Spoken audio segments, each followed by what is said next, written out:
하나님 말씀 보겠습니다. 하나님 말씀 데살로니가전서 5장 16절 한 절 말씀만 보겠습니다. 데살로니가전서 5장 16절 우리 한 절 말씀 같은 목소리 함께 공부하겠습니다. 항상 기뻐하라. 아멘. 할렐루야. 우리 서로 인사하겠습니다. 하나님이 당신을 축복하십니다.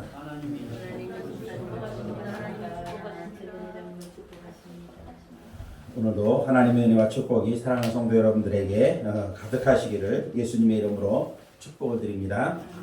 오늘 새벽부터 아침까지 이어서 비가 내렸습니다. 잠깐 내렸는데 양도 많지도 않고 그랬지만은 어쨌든 이 비와 함께 이제 본격적인 초겨울 추위가 시작된다고 합니다. 그래서 예보를 보니까 내일 새벽에 한 3시쯤에 영도 밑으로 내려가는 영하권으로 내려가는 그러한 추위가 온다고 하는데 어쨌든 이 코로나19가 지금 계속 기승을 부리고 있고 또 감기 환자도 이제 많이 나타날 텐데 어쨌든 몸을 항상 따뜻하게 하고 잘 관리하셔서 늘 건강한 생활을 잘 영위해 가시기를 예수님의 이름으로 축복을 드립니다. 한 성도가 이제 멀리 떨어져 있는 살고 있는 데도 멀리 떨어져 있는 지역으로 이사를 했습니다.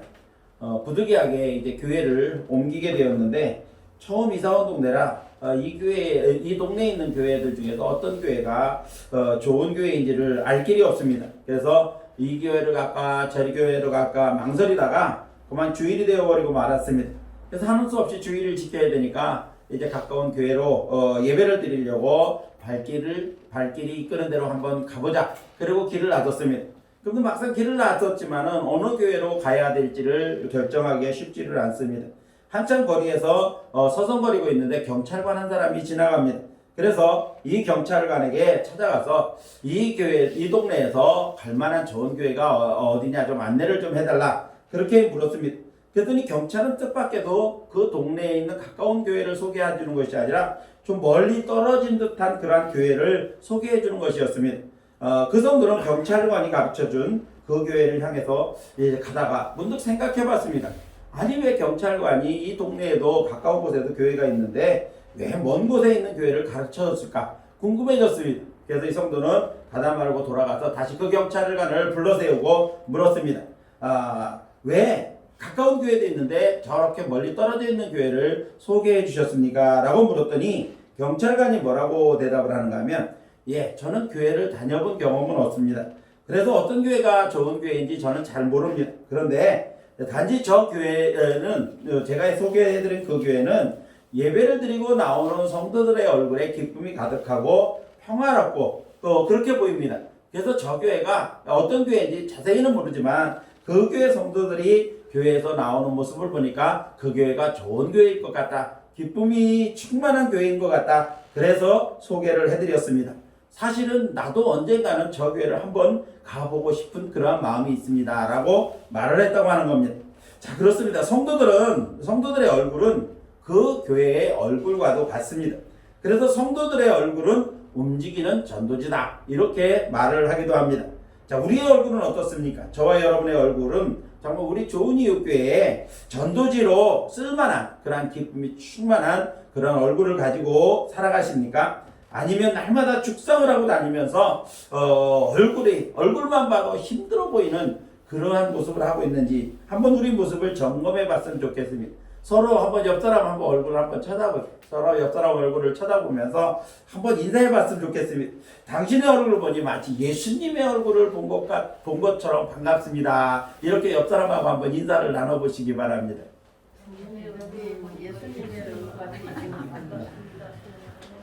정말 옆 사람의 얼굴을 보면서 예수님의 얼굴을 보는 것처럼 반가운 그러한 모습이 되어져야 할 줄로 믿습니다. 그래서 예수님을 믿는 저와 여러분의 얼굴은 날마다 예수님을 닮아가는 그러한 얼굴이 되어져야 할 줄로 믿습니다.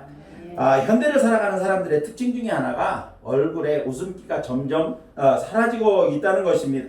그만큼 우리가 살아가고 있는 이 사회가 기뻐할 거리가 없는 정말 웃을 거리가 없는 그리고 감정이 메말라가는 그러한 시대가 되어가고 있다라고 하는 것을 반증하는 그러한 것이라고 볼 수가 있습니다. 자, 우리가 살고 있는 이 사회는 점점 더 메말라가고 있습니다. 삭막하게 가고 있다는 겁니다. 과학이 발달하고 문명이 발전을 하면서 사람들의 삶은 참으로 편리해졌습니다.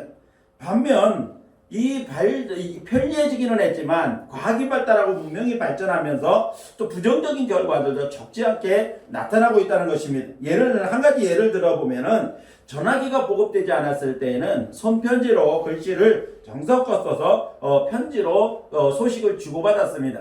그러다 보니까 많은 소식을 전할 수는 없지만은 이 글씨로 쓰기 때문에 많은 소식을 전할 수는 없지만 그래도 손편지로 이 편지를 주고받으면서 소식을 주고받으면서 나름대로의 정겨움이 있었습니다.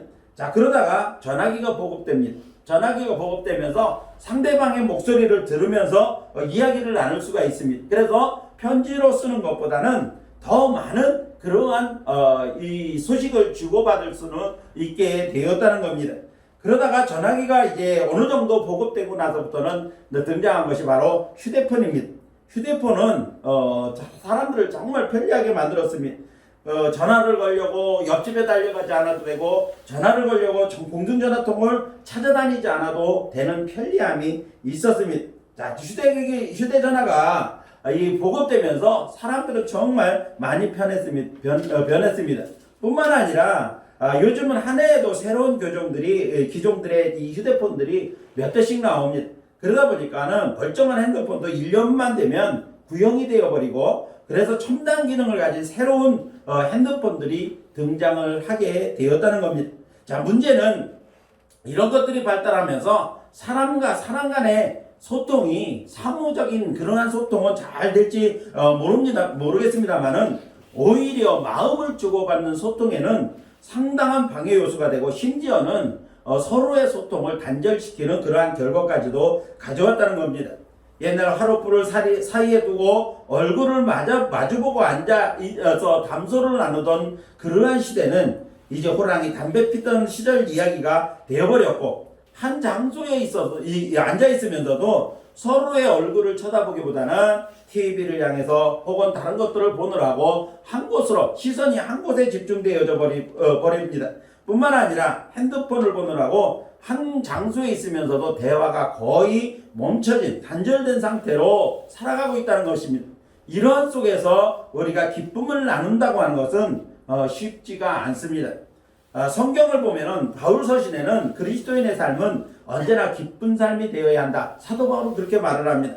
그래서 특히 오늘 본문을 보니까는 항상 기뻐해라 이렇게 말씀했습니다. 자, 여기서 우리가 잘 아는 말씀입니다. 16절에서 18절까지 이어지는 말씀을 보면은 하나님이 예수 그리스도 안에서 우리를 향하신 하나님의 뜻을 갖다가 밝히고 있는 겁니다. 하나님이 우리를 향하여 원하시는 것이 무엇인가를 밝히고 있습니다. 세 가지를 밝히고 있는데 16절을 보면 항상 기뻐하는 삶을 원하고 계십니다. 그리스도인들이 항상 기뻐하는 그러한 삶을 원하고 계십니다. 두 번째로는 뭐냐면 쉬지 않고 기도하는 그러한 삶을 살기를 원하십니다. 즉 하나님과 소통하는 삶을 살기를 원하신다는 거죠. 그 다음에 세 번째는 뭐냐면 범사에 감사하는 삶을 살기를 원하시는 것이 하나님의 뜻이다. 그렇게 말씀을 했다는 겁니다. 자, 근데 보니까는 이 세 가지 하나님의 뜻 중에서 하나님이 원하시는 것 중에서 항상 기뻐하는 삶을 제일 앞에 두었습니다. 제일 앞에 두었다고 하는 것은 그만큼 중요하다는 거죠. 그러나 이 세 가지, 즉 기뻐하는 삶, 기도하는 삶, 감사하는 삶을 따로따로 이야기하는 것이나 혹은 어느 것이 더 중요하고 어느 것이 덜 중요하다. 경중을 따지기 위해서 기뻐하라, 기도하라, 감사하라 이렇게 순서를 정해서 넣은 것은 아닙니다. 그렇지만 이것에는 연속성이 있습니다. 마음이 기쁘면 하나님 앞에 즐겁게 기도할 수 있고 하나님과 즐겁게 소통할 수가 있고 또 하나님 앞에 감사하는 삶도 살 수가 있다는 겁니다. 이렇게 연속성이 이어지고 있다는 건데 그렇다고 해서 이 연속성이 절대적인 것은 아닙니다. 마음이 기쁘지 않아도 하나님 앞에 기도할 수 있고 감사할 수도 있는 겁니다. 절대적이지는 않지만은 그래도 대부분은 마음의 기쁨이 있어야 하나님 앞에 기도하고 감사할 수도 있는 그런 보다 나은 조건이 된다라고 그렇게 말을 할 수도 있는 것입니다. 그래서 마음의 기쁨이 가득하면 원활하게 기도하고 원활하게 감사할 수도 있는 그러한 조건이 되기 때문이라고 그렇게 말씀하고 있는 겁니다. 자, 그러면 이렇게 기쁨을 원하는 하나님 항상 기뻐하는 그러한 삶을 원하신다고 그렇게 말씀하고 있는데 자, 그럼 이렇게 반문할 수도 있습니다. 요즘 같은 때 기뻐할 일이 있어야 기뻐하죠. 아니면 요즘 돌아가는 세상을 보세요. 무엇으로 기뻐하는 삶을 살 수 있단 말입니까? 이렇게 반문을 할 수도 있습니다. 그런데 기뻐할 일이 있을 때 기뻐하는 것은 누구나 할 수가 있는 겁니다. 그렇지 못한 때 기뻐할 일이 없어도 기뻐할 수 있는 것이 하나님이 원하시는 항상 기뻐하는 삶이라는 겁니다. 그래서 저는 오늘 우리가 어떤 상황 속에서도 항상 하나님이 기뻐하시는 그러한 삶을 살 수 있는 방법을 말씀드리려고 하는 겁니다. 물론 쉬운 일은 아닙니다. 그렇지만 사도 바울의 권면처럼 항상 기뻐하는 삶이 예수 안에서 우리를 향하신 하나님의 뜻이라고 한다면 힘들고 조금 어려워도 말씀대로 순종해야 하지 않겠느냐라고 하는 것이 그리스도인의 본분이라고 하는 것이 본분이라고 하는 것입니다. 자, 그래서 오늘 말씀을 듣는 사랑하는 성도 여러분들이 말씀대로 잘 순종해서 여러분 삶이 늘 어떤 상황 속에서도 기쁨이 충만한 그러한 성도의 삶을 살아갈 수 있게 되기를 예수님의 이름으로 축원을 드립니다. 그러면 우리가 어떻게 해야 항상 기뻐하는 삶을 살 수 있을까요? 첫 번째로 보니까 무거운 짐을 벗어버려야 됩니다. 무거운 짐을 벗어버려야만 우리가 기쁨이 충만한 삶을 살 수가 있는 겁니다. 등에 등짐을 한가득 지고 혹은 지게에다 짐을 잔뜩 얹어놓고 지게를 지고 가는 사람, 짐을 지고 가는 사람이 웃으면서 가는 사람은 거의 없습니다. 이마에는 구슬땀이 흐릅니다. 숨이 턱에까지 타오르고 온몸은 이 땀뻑뻑이 되어져 있습니다.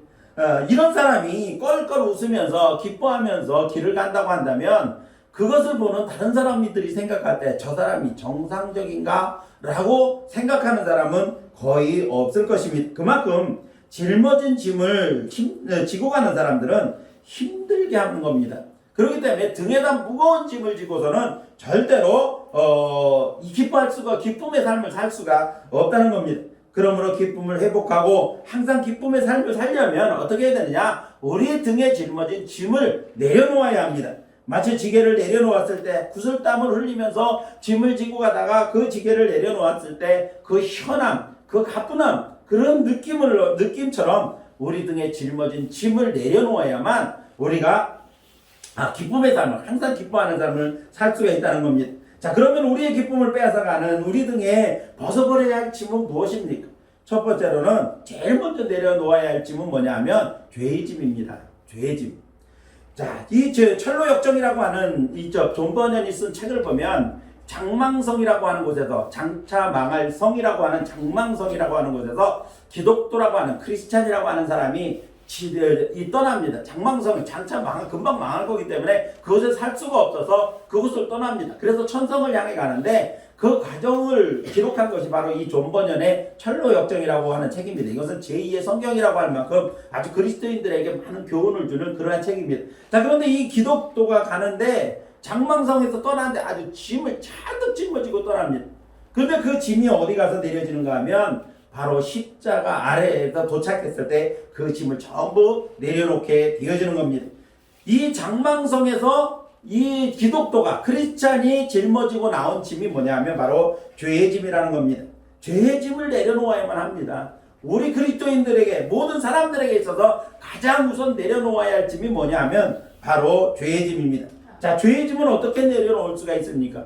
죄의 짐을 내려놓는 것은 단 한 가지 길밖에 없습니다. 그것은 예수 그리스도를 믿고 내 죄를 주님 앞에 회개할 때 하나님께서 우리를 용서해 주신다는 겁니다. 우리의 죄의 짐을 담당해 주신다는 겁니다. 그래서 주님이 지신 십자가 앞에 내가 죄인임을 인정하고 하나님 앞에 진심으로 용서를 구하면 하나님께서 우리의 모든 죄를 용서해 주십니다. 이미 저와 여러분은 예수 그리스도를 믿음으로 말미암아 이 죄의 문제를 해결한 줄로 믿습니다. 죄의 짐을 우리 주님께 내려놓은 줄로 믿습니다. 요한일서 1장 9절 말씀은 이렇게 말합니다. 만일 우리가 우리 죄를 자백하면 그는 미쁘시고 의로우사 우리 죄를 사하시며 우리를 모든 불의에서 깨끗게 해주신다. 이렇게 약속하셨습니다. 그러므로 우리가 하나님 앞에 구한 모든 죄는 이미 하나님께서 책임져 주셨습니다. 용서해 주셨습니다. 그러므로 우리의 죄의 짐은 이미 예수님께서 담당해 주신 줄로 믿습니다. 바로 예수 그리스도의 십자가의 대속의 은총이 회개하는 우리의 모든 죄의 짐을 해결해 주시는 능력이 되는 것입니다. 다음으로 내려놓아야 할 짐은 뭐냐 하면 삶 속의 염려와 근심과 걱정 등의 세상의 짐들입니다. 아무리 출중한 능력을 다방면에 가진 사람이라고 할지라도 세상에 살면서 세상의 짐을 지고 가지 않는 사람은 한 사람도 없습니다. 느끼는 짐의 무게는 다를지 몰라도 짐을 지지 않고 가는 사람은 아무도 없다는 겁니다. 그래서 옛 속담에 만석구는 만가지 근심이 있고 천석구는 천가지 근심이 있다라고 하는 말이 있는 겁니다. 어느 누구도 이 세상을 살아가면서 세상의 짐을 지고 가지 않는 사람은 없다는 겁니다. 모든 사람은 다 죄를 지고 간다는 겁니다. 이렇게 이 많은 짐들이, 세상의 짐들이 우리의 기쁨을 빼앗아 가게 갑니다. 그래서 우리는 이러한 우리의 기쁨을 빼앗아가는 세상의 짐을 내려놓아야 되는데 어떻게 해야 세상의 짐을 내려놓을 수가 있을까요? 성경은 이렇게 우리에게 방법을 제시해주고 있습니다. 시편 55편 22절 말씀하니까 내 짐을 여호와께 맡기라. 그가 너를 붙드시고 악인의 요동함을 영원히 허락하지 아니하시리로다 말씀했고요. 베드로전서 5장 7절에 보니까는 너의 염려를 다 주께 맡겨라. 이는 그가 너를 돌보심이라. 이렇게 말씀했습니다. 내가 짊어지고 있는 삶의 짐을 어떻게 내려놓을 수가 있습니까? 예수님께 맡기라는 겁니다. 예수님께 맡김으로 우리의 짐을, 세상 짐을 내려놓을 수가 있다는 겁니다. 믿음으로 주님께 우리의 짐을 맡기면 하나님께서는 의인의 요동함을 허락하지 아니하실 뿐만 아니라 우리의 모든 짐을 다 책임져 주심으로 우리의 짐을 가볍게 해주시는 겁니다. 우리의 짐을 하나님께서 책임져 주심으로 말미암아 우리 안에는 짐을 내려놓은 기쁨이 있게 되어지는 겁니다. 그러므로 어떤 종류의 짐이라도, 어떤 종류의 세상의 짐이라도 주님께 맡기고 기도하면 주님께서 책임져 주심으로 우리 안에 기쁨이 회복되어지는 겁니다. 왜 주님께 맡긴다 하면서도 우리 안에 기쁨이 회복되지 않는 것일까요? 맡긴다고 말은 하고 맡긴다고 그렇게 생각은 하는데 아직까지 그 짐을 내가 짊어지고 있기 때문에 그렇습니다. 자식의 문제도 또 자녀의 문제도 삶의 여러 가지 문제들도 다 주님 앞에 맡겨버릴 때 우리의 짐, 세상의 짐은 가벼워질 수가 있는 겁니다. 그러므로 이제 사랑하는 성도 여러분들이 모든 무거운 죄의 짐도, 무거운 삶의 짐도 주님께 맡기고 주님이 주시는 기쁨으로 여러분 심령을 가득 채우고 항상 기뻐하는 삶을 살아가시기를 예수님의 이름으로 축원합니다. 두 번째로 우리가 어떻게 해야 항상 기뻐하는 삶을 살 수 있을까? 자기 감정을 잘 다스릴 줄 알아야 됩니다. 사람에게는, 동물에게는 없는 정서적 감정을 느끼고 표현하면서 사는 특별한 은혜를 하나님께서 사람을 만드시면서 우리에게 주셨습니다. 동물들은 본능적인 감각에 의해서 모든 것을 인지하고 본능적인 행동을 따릅니다. 그래서 자신의 정서적 감정들을 표현하면서 그것으로 기쁨을 누리며 살도록 하나님께서 우리에게 특별한 은혜를 주셨다는 겁니다. 그래서 꽃을 보고 아름다움을 느끼고 단풍을 보고 아름다움을 느끼고 세상의 아름다운 것을 많이 보면서 그것을 아름답다라고 느끼는 것, 그러면서 그것 때문에 우리 마음에 기쁨이 생기는 것, 이런 것들을 누리도록 하나님께서 우리에게 특별한 은혜를 주셨다는 겁니다. 그런데 문제는 뭐냐면 죄가 사람에게 들어오면서부터 이 아름다움을 느끼며 살아가는 이 정서적 감정들이 부정적인 감정들이 섞이게 되었다는 겁니다. 부정적인 감정들이 찾아오기 시작했다는 겁니다. 그런데 이 죄가 더해질수록 이 부정적인 감정들이 더 크게 두드러지게 드러난다는 겁니다. 바로 이 부정적인 감정들이 뭐냐면 시기와 질투와 미움과 원망과 같은 것들입니다. 이런 부정적인 감정들이 사람 속에 자리 잡고 있으면서 그것 때문에 사람들은 기뻐할 수가 없습니다. 마음속에 시기와 질투, 미움과 원망의 감정을 가지고 있으면 절대로 그 사람 마음속에는 기쁨이 자리 잡을 수가 없다는 겁니다. 요한복음 3장을 보니까 세례 요한이 이 요단강에서 많은 사람들을 모아놓고 회개를 촉구하면서 그들의 회개를 촉구하는 세례를 베풀었습니다. 많은 사람들이 모여들었습니다. 그런데 어느 날 예수님께서 거리로 지나가시는 것을 보고 세례 요한이 말하기를 보라, 세상 죄를 지고 가는 하나님의 어린 양이로다, 이렇게 예수님을 메시아로 증거를 했습니다. 그랬더니 많은 사람들이 예수님을 따라가서 예수님의 말씀을 듣는 겁니다. 자기를 따르던 많은 사람들이 예수님에게로 갔습니다. 그랬더니 제자 중에 하나가 이 세례 요한 말하기를 선생님, 우리에게 와서 우리 선생님의 말씀을 듣고 선생님께 세례를 받던 사람들이 다 저 사람에게로 갑니다. 선생님이 증언한 그 사람에게로 갑니다. 그렇게 말을 합니다. 그 말은 무슨 말이냐니까 속상하다는 겁니다. 세례 요한의 제자들의 입장에서 보니까 참 속상한 겁니다. 자기네들을 따르던 그 무리들이 예수님에게로 가니까 그것 때문에 속에서 시기하고 질투하는 감정이 나타난 겁니다. 그것 때문에 세례 요한에게도 그것을 묻는 겁니다. 그 말을 하는 건 뭐냐면 당신도 선생님도 시기가 나고 질투가 나고 화가 나지 않습니까? 이렇게 묻는 겁니다. 그럴 때 세례 요한이 뭐라고 말을 하는가 하면 하나님께서 허락하지 아니하시면 절대로 일어날 일이 아니다. 그분은 흥하여야 하겠고 나는 쇠하여야 하리라. 이렇게 말을 했습니다. 세례 요한은 적어도 질투가 날 만한 인간적인 감정으로 질투가 날 만한 상황에서도 분명히 자기가 취해야 할 어떤 감정적인 것들을 알았다는 겁니다. 그래서 질투가 나고 시기가 날 만한 충분한 상황이었지만은 자신의 역할은 그분을 증거하는 것이기 때문에 그분은 흥하고 나는 망해야 된다. 이것을 그는 알았다는 겁니다. 그래서 그렇게 고백을 한 겁니다. 시기하고 질투하고 미움과 원망의 감정이 내 안에 자리 잡고 있으면 절대로 기쁨의 삶을 살 수가 없습니다. 그래서 예수님께서는 다른 형제를 미워하면 그것이 곧 그 사람을 죽인 거다. 살인이다. 그렇게까지 표현을 하신 것입니다. 이런 부정적인 감정들이 항상 부정적인 방향으로 발전을 하게 만듭니다. 시기와 질투는 미움을 유발합니다. 미움이 발전을 하면 사람을 죽이는 살인죄를 짓도록 만든다는 겁니다. 마음에 원망의 마음이 계속 있으면 그것 때문에 불평이 생기고 그것을 향해서 불만을 품게 되어지는 겁니다. 이것은 연속성이 있는 거, 서로 상관관계에 있기 때문에 시기와 질투를 버리지 못하면 그것이 미움을 싹두고 미움이 계속해서 자라면 심하면 살인까지 저지르게 되는 겁니다. 그렇기 때문에 우리 안에 이런 부정적인 감정의 요소들이 생겨나기 시작하면 그것을 인지했을 때 빨리 잘라버려야 됩니다. 그것을 빨리 중지시키고 단절시켜야만 우리 안에 있는 기쁨을 회복할 수가 있는 겁니다. 하나님께서는 결국 이 범죄함으로 말미암아 사람 속에 자리 잡고 있는 이 모든 것들 때문에 하나님을 향한 믿음도 하나님께서 주시는 기쁨도 다 잊어버리고 말았던 겁니다. 사람들은. 그렇기 때문에 우리 안에서 일어나는 시기와 감정과 질투와 원망의 감정 이런 것들은 곧 하나님 앞에서 범죄로 자라게 만들기 때문에 빨리 사라지게 자리 잡기 전에 단절시켜야 되는 겁니다. 어느 날 마귀가 부하들을 데리고 이제 사막을 지나가게 됐습니다. 사막을 지나갔는데 보니까 한 사람의 순례자가 있습니다. 그 사람은 자기가 성자가 되기 위해서 정말 고행을 일삼으면서 고행을 하면서 이 성자의 길을 가기 위해서 이 수련을 하고 있는 겁니다. 근데 이 마귀들이 그 수련하는 그 사람을 타락시키려고 그에게 쾌락을 주기도 하고 그리고 또 여러 가지 물질을 주기도 하고 여러 가지 방법을 제공을 했지만 그는 발걸음을 돌이키지 않습니다. 수련의 길에서 돌아서지 않습니다. 그러니까 다른 마귀들은 부하 마귀들은 다 실패를 했다는 겁니다. 대장 마귀가 부하들을 진정시키고 잠자코 나하는 걸 봐라 이런 말한 다음에 그 순례자에게 가서 귀에다 대고 뭐라고 쏙닥쏙닥 했습니다.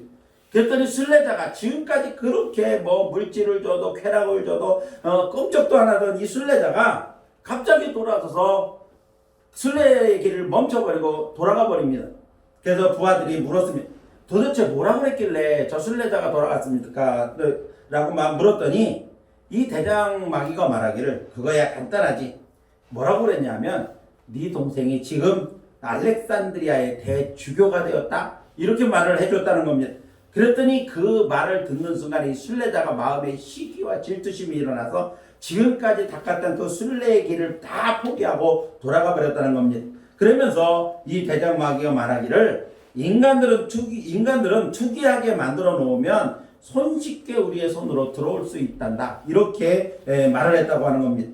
시기와 질투는 미움으로 발전하고 결국은 감사의 마음, 기쁨의 마음을 빼앗아가 버리는 겁니다. 그래서 야고보서 3장 14절 말씀을 보니까 시기와 다툼은 위로부터 내려온 것이 아니에요. 하나님께로부터 온 게 아니라는 겁니다. 그래서 시기와 질투는 뭐냐 하면 세상적이고 정욕적이고 마귀적이다. 그렇게 말씀을 했습니다. 다시 말하면 시기와 질투 또 혼, 미움, 다툼 이런 것들은 세상적이고 정욕적이고 마귀가 주는 것이라는 겁니다.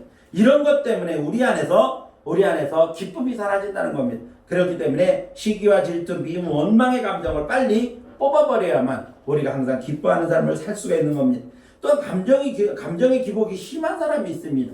아침에 감정이 다르고 저녁 때 감정이 다릅니다. 들어갈 때 감정이 다르고 나올 때 감정이 다릅니다. 이렇게 감정 기복이 심한 사람들도 역시 기쁨의 삶을 살 수가 없습니다. 그렇기 때문에 자기 감정을 잘 다스려야만 우리가 항상 기뻐하는 삶을 살 수가 있는 것입니다. 이것은 사람의 힘으로 하기가 어려운 겁니다. 내가 내 감정을 잘 다스려야지 수백 번 결단을 해봐도 결코 그것은 이 성공하기가 쉽지가 않습니다. 그래서 우리는 도우심이 필요한데 바로 성령의 도우심이 필요한 겁니다. 내 감정을 다스리기 위해서는 성령의 도우심이 반드시 필요하다는 겁니다. 그래서 늘 기도해서 성령의 도우심을 힘입고 그 능력으로 자기 감정을 잘 다스려야만 주님이 주시는 기쁨이 내 마음속에 자리 잡고 기쁨이 넘치는 항상 기뻐하는 그런 삶을 살 수가 있게 되어지는 것입니다. 이 사랑하는 성도 여러분들이 여러분 속에 자라나고 있는 부정적인 감정들의 요소인 시기의 질투, 미움, 원망의 감정들 그리고 수시로 변하는 부정적인 감정들을 성령의 도우심으로 잘 다스려서 주님이 주시는 기쁨으로 여러분 삶이 여러분 가운데 항상 기뻐하는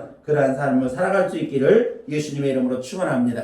마지막 세 번째로 어떻게 하면 항상 기뻐하는 삶을 살 수 있는가? 믿음의 터 위에 굳게 서 있어야 됩니다. 어떤 일을 거침없이 해내는 사람들을 보면 저 사람은 믿는 구석이 있다. 이렇게 우리가 표현을 합니다. 자, 믿는 구석이라고 하는 것은 쉽게 말하면 백그라운드를 말하는 겁니다. 백그라운드가 튼튼한 사람은 무서울 것이 없고 모든 부분에서 당당합니다. 마치 어린아이가 부모님만 엄마 아빠만 곁에 있으면 세상 무서울 것이 없이 행동을 합니다. 엄마의 능력이나 엄마 아빠의 능력이나 뭐 어떤 그런 것에 대해서는 아이는 관심이 없습니다. 다만 엄마 아빠가 있다는 것 때문에 당당합니다. 무서울 것이 없이 그렇게 행동을 합니다. 그 아이에게 있어서 엄마 아빠는 슈퍼맨이고 또는 전능자입니다. 어린아이가 보는 엄마 아빠는 그렇습니다. 자, 엄마 아빠는 절대 내 편이라고 하는 믿음에 조금의 의심도 없는 것이 어린아이들이라는 겁니다. 이런 믿음은 참으로 대단한 믿음입니다. 그런데 이 믿음이 바로 그리스도인들에게 필요한 믿음이라는 겁니다. 우리 그리스도인들이 가져야 할 믿음이 바로 이런 믿음이라는 겁니다. 성도는 예수 그리스도의 십자가의 은총으로 구원을 받았습니다. 그리고 그 이름을 힘입어서 하나님의 자녀가 된 하나님의 자녀들인 사람들이 바로 성도들입니다. 천지 만물을 창조하시고 운행하시는 전능하신 하나님을 아버지로 모시고 있는 하나님의 자녀들인 저와 여러분이라고 하는 겁니다. 그렇다고 한다면 우리가 이 하나님에 대한 믿음만 가지고 있으면 어린아이와 같은 그런 믿음만 가지고 있으면 우리는 언제 어디서든지 어떤 형편을 만나도 우리는 당당할 수가 있다는 겁니다. 하나님 아버지라고 하는 백그라운드가 얼마나 대단한 겁니까? 그런데 실제로는 전혀 하나님의 자녀다운 그러한 삶을 우리가 살고 있지 못하다는 데 문제가 있는 겁니다. 하나님은 성경을 통해서 자신에 대해서 우리에게 자꾸 소개를 해주시는 건 반복해서 소개를 해주시는 겁니다. 성경 전체를 보면 성경 전체가 무엇이냐? 하나님이 우리에 대해서 자신에 대해서 우리에게 소개해 주시는 겁니다. 그래서 자신을 소개하시는데 어떤 약속의 말씀들을 주셔서 우리에게 소개하시고 또 많은 사건들을 통해서 각종 사건들을 통해서 하나님이 어떻게 역사하시는가를 보여주시면서 당신을 소개하시는 겁니다. 그리고 또 많은 사람들 신앙의 유인들을 통해서도 하나님께서 그 당신을 우리에게 지금 가르쳐주고 있는 겁니다. 하나님께서 그렇게 약속의 말씀을 통해서 사건들을 통해서 사람들을 통해서 자신을 우리에게 가르쳐주시는 이유가 무엇입니까? 우리에게 믿음을 가지라는 겁니다. 하나님에 대한 믿음을 가져라. 믿음을 가져라. 반복해서 말씀을 하고 계시는 겁니다. 그런데 우리는 어떻습니까? 말씀을 읽으면서도 말씀을 들으면서도 또 말씀을 옆에 두고 심지어는 말씀을 외우면서도 하나님에 대한 믿음을 절대 믿음을 갖지를 못하다는 겁니다. 시련이 다가오고 일이 잘 풀리지 않으면 하나님을 향해 원망을 합니다. 왜 하나님 나에게 이런 시련을 주십니까? 왜 나를 이렇게 힘들게 하십니까? 자기가 하나님에 대하여 가지고 있는 믿음은 생각하지 않고 하나님이 왜 나를 이렇게 대접하느냐고 불평하고 원망하는 그러한 경우가 많이 있다는 겁니다. 자신의 믿음이 없음을 인식하지 못하고 낙심하고 좌절하는 것이 바로 믿음 없는 우리의 모습이라는 겁니다. 사랑하는 성도 여러분, 하나님은 저와 여러분의 아버지가 되심을 믿으십니까? 로마서 8장 15절 말씀을 보니까 너희는 다시 무서워하는 종의 영을 받지 아니하고 양자의 영을 받았으므로 우리가 아빠 아버지라 부르짖느니라. 갈라디아서 4장 6절 말씀을 보니까 너희가 아들이므로 하나님이 그 아들의 영을 우리 마음 가운데 보내사 아빠 아버지라 부르게 하셨느니라 말씀했습니다. 우리로 하여금 하나님을 아버지라고 부르도록 그렇게 하셨다는 겁니다. 아버지라고 부른다는 것은 우리를 자녀로 인정해 주신다는 말씀이 아닙니까? 그러므로 이제 그리스도의 구속의 은혜로 말미암아 하나님의 자녀가 된 저와 여러분은 하나님 아버지에 대한 절대 믿음을 가지고 그 믿음의 터 위에 굳게 서서 정말 늘 하나님께서 주시는 기쁨이 충만한 항상 기뻐하는 삶을 살아가는 성도 여러분들이 되시기를 예수님의 이름으로 축원합니다. 이제 말씀을 맺으려고 합니다. 빌립보서 4장 4절의 말씀을 보면 사도 바울은 이렇게 말씀합니다. 주 안에서 항상 기뻐하라. 내가 다시 말하노니 기뻐하라. 오늘 본문인 데살로니가 전서 5장 16절에도 항상 기뻐하라고 말씀하고 있습니다. 그리스도인의 삶은 항상 기뻐하는 삶이 되어야 한다는 겁니다. 항상 기뻐하는 삶, 기뻐하고 또 기뻐하는 삶이 우리를 향하신 하나님의 분명하신 뜻이라는 겁니다. 하나님께서 우리에게 기뻐하라고 말씀하시면서 아무런 근거도 없이 아무런 역할도 없이 우리에게 무조건 기뻐하라고만 하실 거예요? 아닙니다. 하나님이 우리에게 분명하게 기뻐할 수 있는 그러한 믿음의 근거를 주셨습니다. 그러므로 성도의 삶은 어떤 형편 속에서도 항상 기뻐하는 삶을 살아야 됩니다. 어떻게 항상 기뻐하는 삶을 살 수 있을까요? 쉬실 때때로 회개하는 삶을 통해서 죄의 짐을 주님께 맡기고 또 삶의 무거운 짐도 주님 앞에 믿음으로 내려놓을 때 우리는 기뻐하는 삶을 살 수 있습니다. 우리 안에 자라고 있는 시기와 질투, 미움과 원망, 그리고 변화무쌍한 자기 감정을 성령의 능력을 힘입어서 잘 다스릴 때 우리는 항상 기뻐하는 삶을 살 수가 있습니다. 전능하신 하나님을 아버지로 둔 하나님의 자녀로서 분명하고 굳건한 믿음의 터 위에 서 있을 때 우리는 항상 기뻐하는 삶을 살 수가 있는 겁니다. 이제 사랑하는 성도 여러분들이 늘 예수 이름을 힘입어서 그 능력으로 항상 기쁨이 넘치는 그러한 삶을 살아가게 되시기를 예수님의 이름으로 축원합니다. 기도하겠습니다. 교회 소식을 말씀드리겠습니다. 먼저 예배에 참석하신 성도 여러분들을 환영하며 하나님의 은혜와 축복이 가득하시기를 바랍니다. 2020년 교회표 믿음의 지경을 넓혀라입니다. 비전을 이루는 일에 믿음으로 열심을 가지고 기도하며 최선 다하시길 바라고요. 코로나19 전염병이 또 재확산되고 있습니다. 사회적 거리두기도 내일부터 인천은 이제 서울하고 경기도는 이미 시행됐고 인천도 내일부터 시행된다고 그렇게 지금 예고되어 있습니다. 그래서 1.5단계가 시행되니까 어쨌든 우리가 조심하시고 또 안전한 우리 모두가 그리고 또 종식을 위해서 여러분들이 열심히 기도해 주시기를 바랍니다. 지난주 교회 김장 은혜 가운데 잘 마쳤습니다. 수고하신 성도님들께 감사드리고요. 코로나19가 계속되고 있으니까 김장 놓치지 마시고 항상 조심하시면서 생활 방역 수칙 잘 지키시기를 바랍니다. 언제 어디서 걸릴지를 몰라요. 지금 전국적으로 지금 확산되기 때문에 언제 걸릴지 모르니까 가능하면 밖에 활동을 좀 자제하시고 그리고 이 생활 수칙들 잘 지켜서 건강한 그러한 시간들을 가지시기를 바랍니다. 개인 신앙 성장을 위해서 지금 기도하고 성경 읽는 거 그리고 더불어 매일 묵상을 열심히 하시는 줄로 믿습니다. 근데 요즘 어떻게 카톡에 올라오는 게 좀 뜸해졌어요. 여러분들 열심히 내시고 또 책자로 가져가서 보시는 분들은 꼭 읽어보시고 또 그렇게 묵상을 하시길 바랍니다. 아울러서 우리 양승건 집사님께서 주일 오후만 되면 설교를 녹음을 했다가 녹화를 했다가 카톡에 다시 올립니다. 정교회 톡방에 올라와 있으니까 여러분들도 주중에라도 언제라도 한 번씩 이렇게 보시면서 다시 한번 말씀을 통해서 여러분들의 마음을 다잡고 또 기도의 제목도 얻는 그런 시간을 가지시기를 바랍니다. 교회 부흥과 성도들의 건강 그리고 가정의 축복을 위해서 관심을 가지고 기도해 주시고 주중에라도 서로 연락하시면서 격려하시면서 사랑을 나누는 일에 힘써 주시기를 부탁을 드립니다.